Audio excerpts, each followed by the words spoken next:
Hello student, welcome back my YouTube channel Ambedkar coaching centre. तो हम लोग आ गए हैं साइंस का दूसरा दिन। पहला चैप्टर का ही कुछ भाग हम लोग का बचा है, उसको हम लोग आज से पढ़ेंगे फिर से। अभी सारी किरण पुस्तक पढ़ लिए थे, आज हम लोग पढ़ेंगे पारदर्शी पदार्थ से लेकर आगे जहां तक हो सके। ठीक है, तो ध्यान दीजिए, सबको समझिएगा।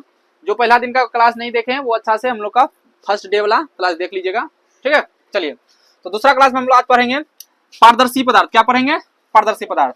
तो देखिए पारदर्शी पदार्थ क्या होता है, इसका परिभाषा क्या होता है। वे पदार्थ जिनसे होकर प्रकाश आसानी से पार कर जाता है। वे पदार्थ जिनसे होकर प्रकाश आसानी से पार कर जाता है, उसी को हम लोग पारदर्शी पदार्थ कहते हैं। उसी क्या कहते हैं? पारदर्शी पदार्थ कहते हैं। ध्यान दीजिए, पारदर्शी पदार्थ कहलाते हैं, ठीक, जैसे कांच, पानी, हवा आदि। कांच, पानी, हवा आदि। ठीक है, अब ध्यान दीजिए, दूसरा हम लोग का पारभासी पदार्थ। दूसरा क्या है? पारभासी पदार्थ। तो वे पदार्थ जो उन पर पड़ने वाले प्रकाश के एक छोटे से भाग को ही अपने से होकर जाने देते हैं। एक छोटा सा ही भाग को अपने से होकर उस पार वो जाने देते हैं, उसे पारभासी पदार्थ कहलाता है। वो क्या कहलाता है? पारभासी पदार्थ कहलाता है।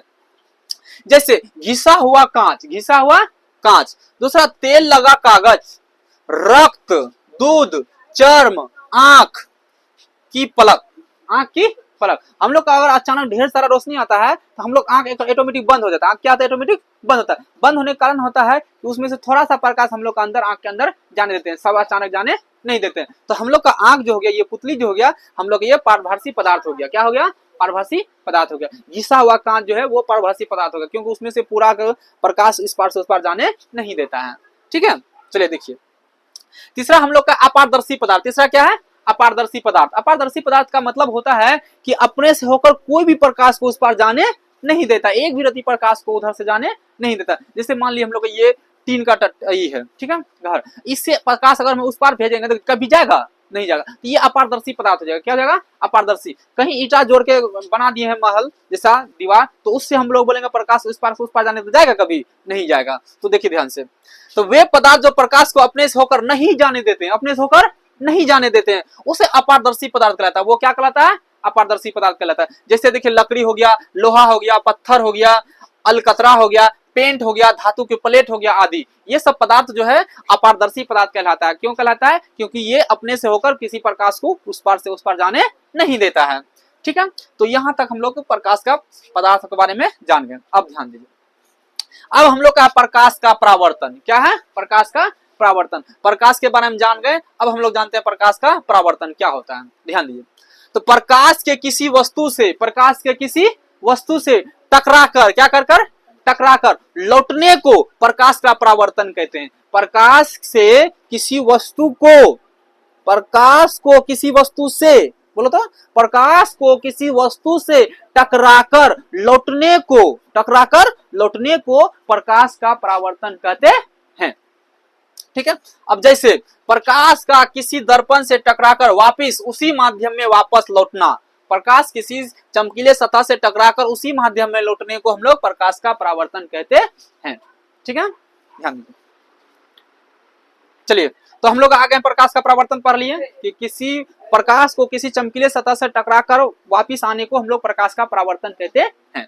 चलिए, अब आते हैं हम लोग किरण आरेख। क्या आते हैं? किरण आरेख। प्रकाश की किरणों का पथ दर्शाने वाले चित्रों को किरण आरेख कहा जाता है। प्रकाश की किरणों का पथ दर्शाने वाले चित्रों को किरण आरेख कहा जाता है। ध्यान दीजिए, यहां तो हम लोग का यहां से ए से जो ओ तक ये जो आया है, इसको हम लोग आपतित किरण बोलते हैं। इसको क्या बोलते हैं? आपतित किरण। ये जो एन से यहाँ ओ तक कोई लंब डाला गया है, इसको हम लोग बोलते हैं आपतन कोण। यहाँ जो यहाँ आई, ये जो आई है, ये क्या है? आपतन कोण। आई क्या है? ये आपतन कोण। और यहां से टकराकर जो वापस इधर जाता है उसको बोलते हैं परावर्तन कोण। ये परावर्तित किरण है और यहाँ जो कोण बनाया है उसको परावर्तन कोण कहते हैं। ठीक है, और ये जो है हम लोग का ये समतल दर्पण है। ये क्या है? समतल दर्पण है। ठीक, और यहाँ का बिंदु जो है इसको बोलते हैं हम लोग आपतन बिंदु। क्या बोलते हैं? आपतन बिंदु। ठीक है, अब एक एक करके हम लोग इसका पढ़ेंगे। देखिए ध्यान से, तो पहला हम लोग था आपतित किरण। क्या था? आपतित किरण किसी सतह पर पड़ने वाली किरण को किसी सतह पर पड़ने वाली किरण को आपतित किरण कहते हैं। चित्र में AO जो है आपतित किरण है। AO जो है क्या है, यहाँ A से O तक ये किसी समतल दर्पण पर पड़ा है। कौन सा किरण, तो यहाँ से यहाँ तक ये वाला किरण पड़ा है, तो इसी किरण को जो हम लोग आपतित किरण कहते हैं। क्या कहते हैं, आपतित किरण। यहाँ से A से जो O तक है ये आपतित किरण है। ये क्या है, आपतित किरण है। ठीक है, याद रहेगा। अब दूसरा देखिए परावर्तित किरण। क्या है परावर्तित किरण, बोलता है जिस माध्यम में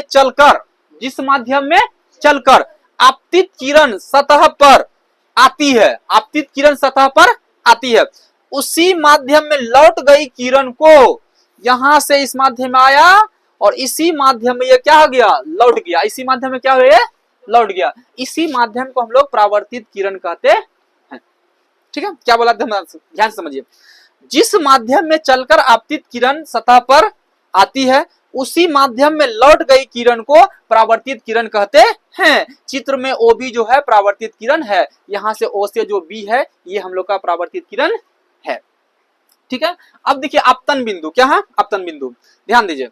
जिस बिंदु पर आपतित किरण सतह से टकराती है, जिस बिंदु पर आपतित किरण सतह पर टकराती है उसे आपतन बिंदु कहते हैं। उसे क्या कहते हैं, आपतन बिंदु। अब देखिए क्या समझेंगे, तो ये जो आपतित किरण है यहां से आकर इस बिंदु पर आके टकरा जाती है। इस बिंदु पर आकर क्या करती है, टकरा जाती है। तो जिस बिंदु पर आके टकराती है उसी बिंदु को हम लोग आपतन बिंदु कहते हैं। उसी बिंदु को क्या कहते हैं, आपतन बिंदु कहते हैं। यहाँ जो बिंदु है ये आपतन बिंदु कहलाता है। क्या कहलाता है, आपतन बिंदु। ये जो O दर्शाया है ये आपतन बिंदु को दर्शाया। कौन सा बिंदु दर्शाया है, आपतन बिंदु को।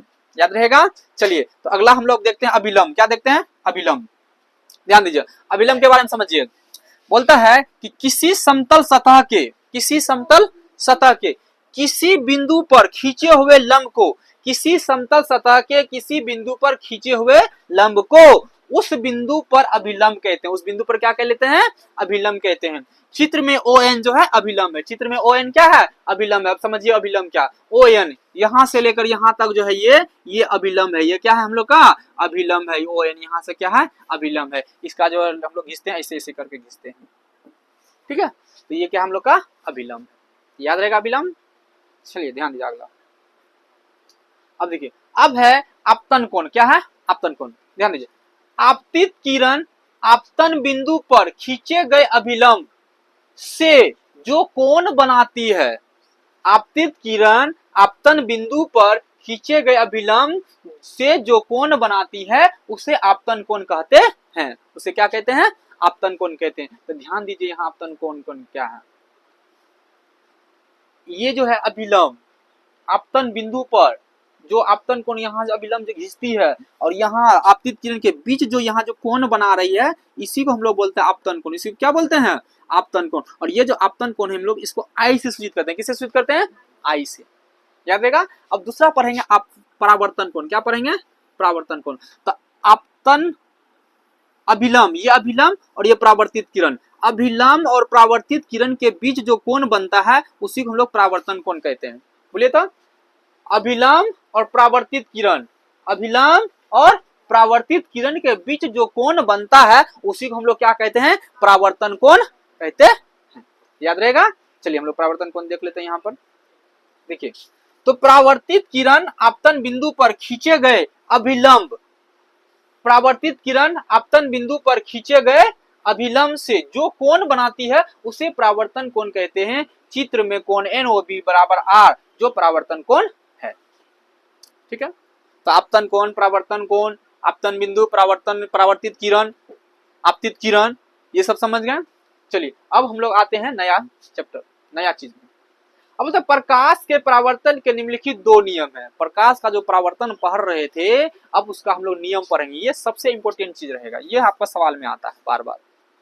तो देखिए प्रकाश के परावर्तन के कितने नियम है, दो नियम है। तो ध्यान दीजिए दोनों नियम कौन कौन है। पहला नियम है आपतित किरण, परावर्तित किरण तथा आपतन बिंदु पर खींचा गया अभिलंब तीनों एक ही समतल में होते हैं। आपतित किरण, परावर्तित किरण तथा आपतन बिंदु पर खींचा गया अभिलंब तीनों एक ही समतल में होते हैं। दूसरा क्या है, आपतन कोण परावर्तन कोण के बराबर होता है। आपतन कोण जो है परावर्तन कोण के क्या होता है, बराबर होता है। आपतन कोण को हम लोग I से सूचित करते थे। क्या से सूचित करते थे, I से। और परावर्तन कोण को किससे सूचित करते थे, R से। और ये दोनों क्या होता है, एक दूसरे का बराबर होता है। तो आपतन कोण और परावर्तन कोण एक दूसरे के क्या होते हैं, बराबर होते हैं। तो ये परावर्तन के दो नियम है, प्रकाश के परावर्तन के दो नियम थे।